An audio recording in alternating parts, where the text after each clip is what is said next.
the Vlaisavljevich Research Lab, or Therapeutic Ultrasound Lab. We like to call it a unfocused, focused ultrasound lab. But at our core, we study focused ultrasound.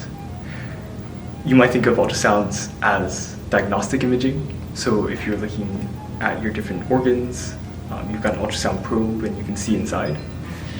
With focused ultrasound, we take those same ultrasound devices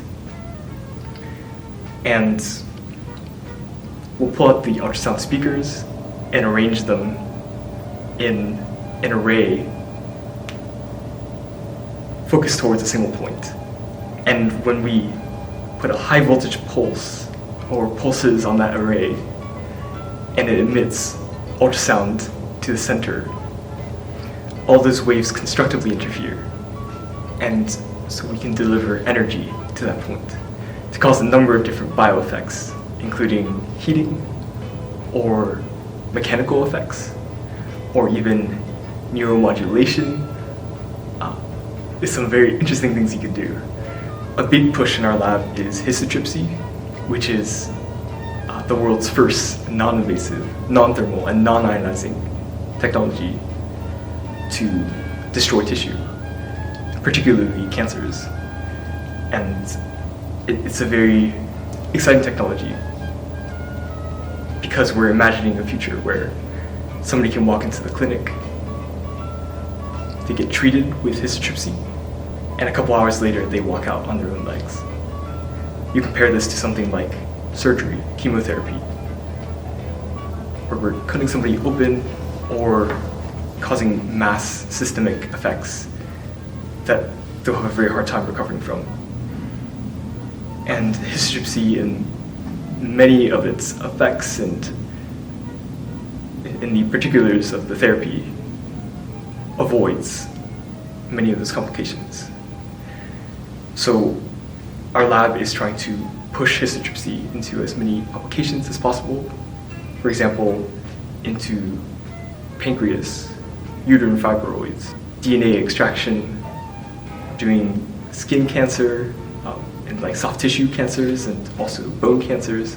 We're setting up the groundwork so that we can bring this technology to hopefully human patients that suffer from various cancers and other diseases. I'm focused on developing the lab systems in order for us to accomplish new experiments and new treatments. So for many years I've been working on the printed circuit boards in the lab, trying to make modifications so that we can do different types of treatments. I've been working on a lot of the codes to move our 3D positioning systems, work our ultrasound probes to design and plan for treatments. The big project that I've been stewarding for the past 2 years is a new robotically guided system to treat osteosarcoma.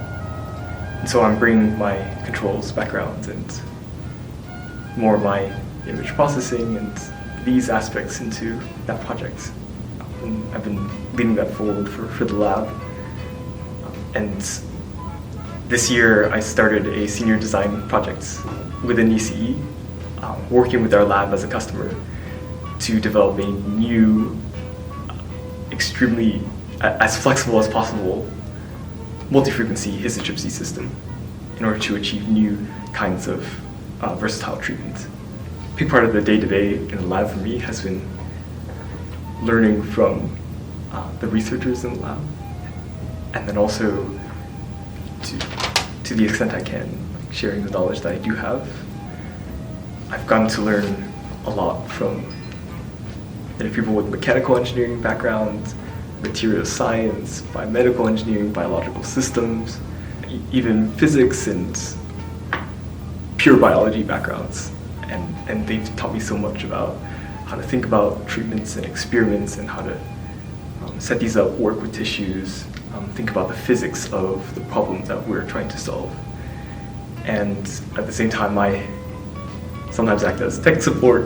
We've got some code problems, I'm trying to fix it, I'm trying to introduce version control and different software practices to the lab, and also help diagnose these circuit boards, and I felt like this is the kind of environment that really helps me to thrive, and I think also helps ECE people in general.